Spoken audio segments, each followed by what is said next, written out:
All right, welcome to D20 Woodworking. Today we're doing an unboxing. We don't do a lot of them, but I did get the Illumineer's Quest Deep Trouble Lorcana thing. This is the solo. This is how you're gonna play solo. Let's pop down to the table and open this guy up. All right, so here we are down the table with the Illumineer's Quest. It's a pretty decent sized box, like hand for reference, right? Like it's kind of big. It's kind of flat.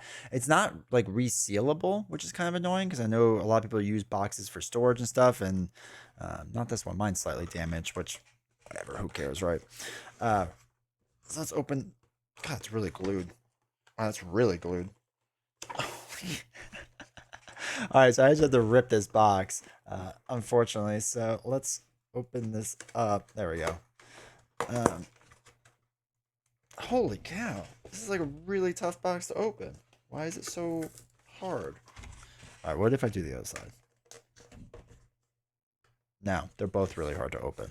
All right, I guess they really didn't want you to open the sides of it, which is, it's a choice, I guess. Okay. It's like the worst box unopening ever. Oh my god. Okay. All right, so that's what the inside looks like, right? After you rip open the box. So there's like a top kind of section, and it's really hard to see in there. And then there's like a middle section, and then like this bottom section. So the bottom section has, looks like cards. So it comes in its wax paper, which I feel like a lot of companies are kind of doing now. It's this wax paper thing, which is kind of cool. Less plastic. Wait, can we remove the whole inside of it? Okay, cool. So, all right, there we go. Box is now empty, so we can chuck that. All right, so we have our rule book of how this whole thing works. We'll look at that in a second. Oh, it's playmat. Okay, so playmat of Ursula, which we'll look at in a second. This is the winner's pack, right? So only the victors shall unseal this packet and claim the prize within, or the treasure becomes property of the Sea Witch Ursula for all eternity.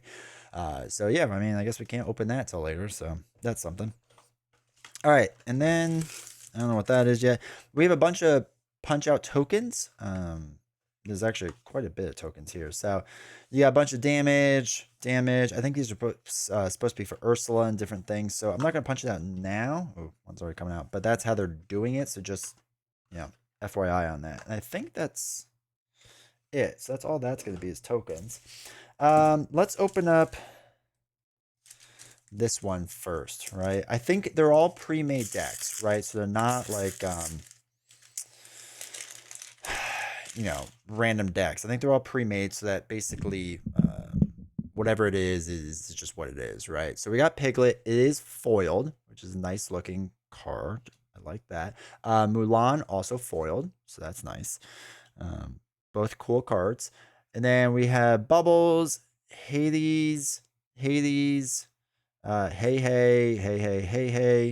Mulan, Free Spirit, Minnie Mouse, one of them, Rapunzel, a few of them, Rolly.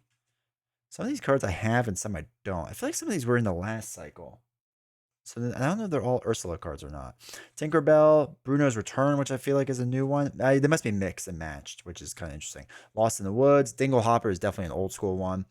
I feel like that's been around for a while. Lantern, Goofy, Hercules, Lumiere. I don't remember his name, how to say it. Oh well. Maui the Whale, Mulan, more Mulan, lots of Mulan.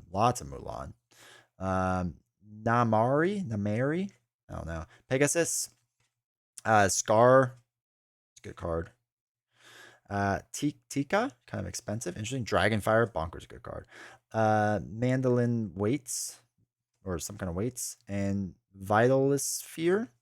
All right, so that's the one deck. So it's yellow red deck combined, which is kind of interesting.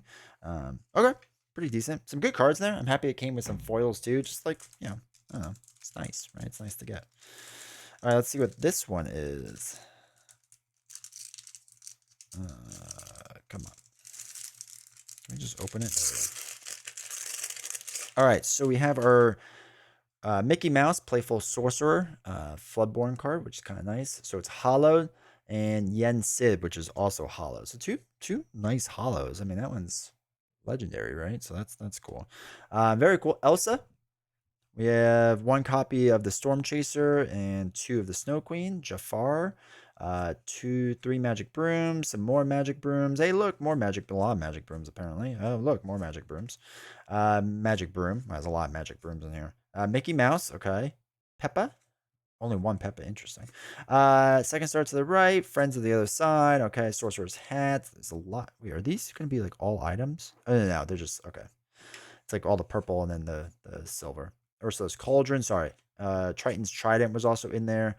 Then we have Beast, Benja, Lithos, Magic Broom, Magic Broom, Pyros, Magic Broom, Raya, One Last Hope, Charge, the Mob Song, Let the Storm Rage On. Got a couple of them. Got some smashes. Pick a Fight. Strength of the Raging Fire. And some Mouse Armors. So definitely different cards from different sets, which is interesting and cool to see. So I guess if you were missing some, like maybe I'll help you clear your collection. So this is now all these cards, right, are their normal like ink back. Ursula's are a little bit different looking, right? They look like they're gold, which is cool. So just to kind of glance at the back here, this is what her back of deck looks like all the way through. So it's going to have different cards. We don't know the full rule set yet of what she can do. All the logos are the same, or the icons are the same on the bottom, so it's you can quickly tell what her cards are. But we're not going to go through each of them because we don't really know the rules yet, but there is some cool artwork on this. Actually, I really like this stuff. This looks really kind of neat. Oh, hey. I never want to fight, hey. But yeah, I think they did a really good job with this. I think this is cool. I mean, this is one of the best things about Lorcana is the artwork. I think they do a really good job of it overall. So the way they have done this is definitely neat. And those are all your cards there. So then we'll do the big ones, which again, I'm not 100% sure what this is yet. All right. So we have difficulty normal. Oh, I heard some of this stuff is really hard. So I heard easy is hard. I heard normal is like impossible, and then it just gets like worse and worse. And then we have a giant card. So we have a giant Ursula card, which is foiled, right? You can kind of see it. So she is the ruler of Lorcana. It looks like a giant card on the backside, which is kind of cool. And then this is easy. The encounter, it's battleground. It shows different things you have to do, I guess. So we'll get into that in a little bit. And then it has normal difficulty, hard difficulty, and then extreme difficulty, which is just seems excessive. I mean, maybe people are very good at this game, so they could figure it out. But it's 4 different difficulty sets, which is really cool to see.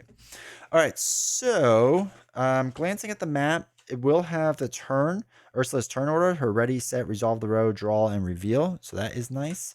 Oh no, it just stays like this. Okay, so it's just Ursula's playmat area.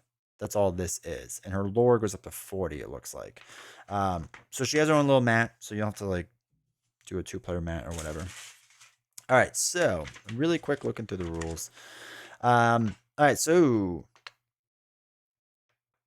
we have our whole kind of overview. The objective: working together, the players race for sufficient lore to stop Ursula from cementing her rule on Lorcana. If she reaches 40 lore before each of the players has 20 lore at the same time, the Great Illumineer and all of its secrets will be hers, right? So you and your partner each have to hit 20 lore, and then she needs to hit 40, right, essentially. So based on the number of players, Ursula places her place her draw counter on her playmat as indicated below. So you can see the scenario, her inkwell, all that stuff. So the first time Ursula reaches the listed lore total, move her card counter up 1 to show that she'll draw an extra card from each one. So we can see her draw hand is there, so that will increase. So at 2, so players, there's 1, she draws 2 cards. At 20 lore, she draws 1 more. And then with 2 players, she draws 2 cards. At 10 and 30 lore, she draws 1 more, right? So it kind of goes on and whatever. So choose a battleground, place it where everyone can see it. If your battleground has Ursula draw an additional card each turn, be sure to move up her draw counter. This is down here. In Ursula's scenario deck, find Ursula's stolen trident card and place it face up in the player as the first card in a row. Then shuffle her deck face down and mark the spot on her playmat. So you kind of do that whole thing. Place the lore tracker at 0. Each player shuffles, blah, blah, blah. So then it kind of goes through the battlegrounds and what happens and kind of the rest of the symbols of what her turn is. Special rules that you know about. Basic rules, some key symbols that have her thing, and just, questing and whatever. So it's actually very light in the rules, so it makes me hopeful that actually picking up and playing it is not going to be too bad, which is kind of cool to see. But gorgeous artwork, really cool cards to see, and I'm really excited to dive into this. So soon we're going to come out with a video of how to play this. Again, we're just glancing at the rules right now, but we will go through a whole playthrough of how to play this. We'll start doing this more over on stream, and we'll have regular YouTube videos up. So like I said, make sure to hit like, subscribe, turn notifications so you know when those videos go live, but also go over to twitch.tv/D20 woodworking. Make sure to hit follow and turn on notifications so you know when we go live, because we play Lorcana, we play it 2-player, sometimes with my wife, but it's going to be nice now that we can play it solo. I'm definitely interested and excited to play more solo Lorcana, get it on the table more often. So I think that'd be really cool and really fun. So anyway, appreciate you all hanging out. Appreciate you all being here, and I will see you all next time.